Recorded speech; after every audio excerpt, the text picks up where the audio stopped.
What if everything you are working for, every stress you carry, and every dream you chase means absolutely nothing? We live with more physical comfort than ancient kings. We have food delivered in minutes and endless entertainment in our pockets. Yet, when you finally turn off your screen at night, a quiet, heavy emptiness sets in. You ask yourself, what am I even doing this for?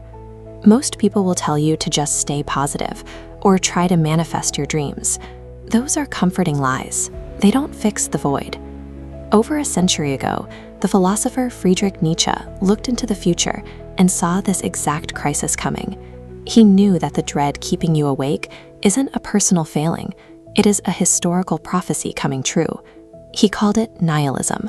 Nihilism is the stark realization that life has no built-in meaning. There is no grand pre-written purpose and no higher power watching over us to guarantee a happy ending. You live your routine, you age, and you pass away. In the grand timeline of an endlessly expanding universe, your life is a microscopic blip, and the cosmos won't even blink. When you truly absorb that fact, that the universe will never hand you a purpose, you find yourself standing at a terrifying crossroads. You simply cannot stay neutral. The realization forces you to choose between two entirely opposite ways to live your life. The first path leads to what Nietzsche called the last man. This person looks at a meaningless world and decides to surrender. If nothing matters, they reason, they should just seek comfort.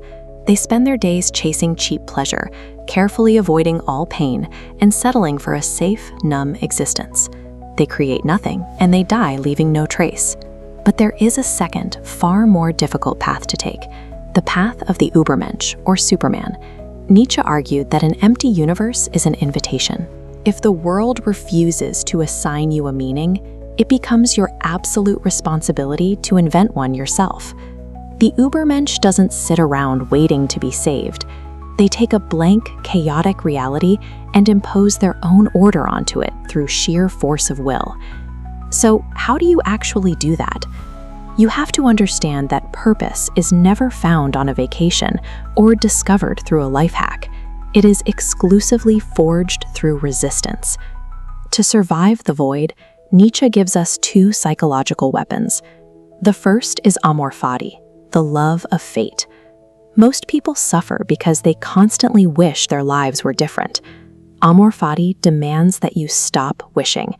You must radically accept your life exactly as it is, embracing the pain, the heartbreak, and the failures, just as much as the joy. Ask yourself, if you knew you had to live your exact same life on a continuous loop for eternity, would you be proud of it? If the answer is no, your actions have to change today. Amor Fati takes your past suffering, removes the victimhood, and turns it into the raw fuel for who you choose to become. This leads to his second weapon, self-overcoming. Your mind becomes powerful the exact same way iron becomes steel, under intense heat and pressure. You have to actively pick something difficult, a hard career, a brutal workout regime, a massive creative project. You must stop running from suffering, look straight at your struggle, and recognize that this exact pain is the mechanical driver making you undeniably stronger. A completely blank canvas is terrifying to a coward, but to an artist, it is absolute paradise. The universe is entirely empty so that you have the space to fill it. Stop waiting for a sign and become the author of your own mythology. A silent universe is not a tragedy. It is the ultimate freedom to conquer your own mind and create a life that actually matters.